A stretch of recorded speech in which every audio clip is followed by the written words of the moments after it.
The Devouring Economy of Nature, from the performance of Becoming Human. Let's begin at the end, she says. The best way to end a sentence is with the word blank.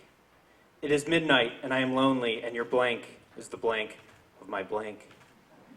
He ran through the party that was thrown to celebrate the hanging of the other body. He trampled cold chicken or biscuits, or he ran through the silhouettes of the hanging bodies, or he possessed the fortitude needed to refuse to begin another act of language. I refuse to write the middle of the story. There is water everywhere. There is a flood on my street, and I am sleeping in a body that is much too big for my bed. In fact, I am sleeping in a bed that is much too big for my house. The flood has changed the proportions, house to bed to body, or at least my perception of the proportions.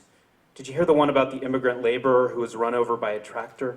In his pocket was a photograph of his cousin Ava, a 13-year-old in a refugee camp in another country. As the tractor ran him over, he kept shouting to his fellow workers, "Please, somebody marry Ava, somebody marry Ava." And to mourn the death of the mutilated workers, the children sang a song called Other People's Bodies. They sang it to the tune of a current popular song. There was a dance routine that involved hand motions and little hops and the thrusting of booties in and out. And as the song developed, the progression of data became increasingly relevant. For as the children sang, they slowly began to understand that they would never see their parents again, that they had been taken from their homes and tossed into the pools in order to fulfill the required data specifications outlined by the city, the state, and the country.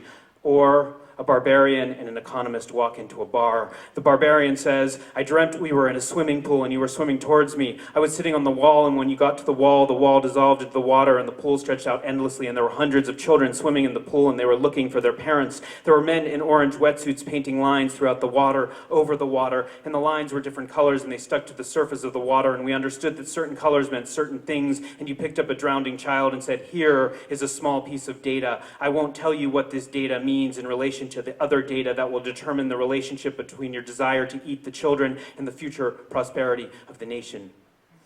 The economist orders 2 martinis and says to the barbarian, "There is something frozen here. I see you standing in front of the pool, and I know that the you who is standing there is the you who has uttered this sentence so many times before. When you spit out the sentence, they will say that it did not come from your mouth, that it came from the mouth of the person who is performing this act of being you." In other words, linguistic theory opens the door to the possibility that we are not ethically responsible for our actions. And the barbarian says, even if money doesn't exist, there will always be an audience for economists. And they take the water from the river and put it in the back of several trucks. And from the dried up river there emerges a country. And in the country there are children who have been invented by people who made money in things that don't actually exist. And they don't say, "Why are you taking the water from the river?" And they don't think, "Why are you shaving the fur from the bodies of our dogs?" The children sit on the sofa placed perfectly in a picturesque location on the river. The dogs are arranged so that they rest in front of the sofa. The photographer asks the children to smile so that the rest of the world can see how well we treat the displaced people. "Do you want to see what you look like?" the photographer says to the children. The children look at their images without recognition, stuck as they are in the fantasy life of the economists. And the barbarian says, "Do we really need these kids? Do I really need this job?"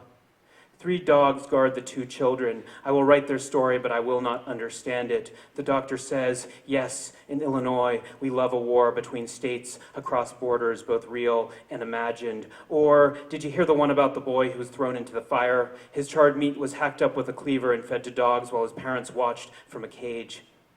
The economist, formerly of the working class, only got married so that he could demonstrate that it was possible for a, quote, "kid like me to move into high society." According to the data, it is impossible for rich people to be friends with poor people.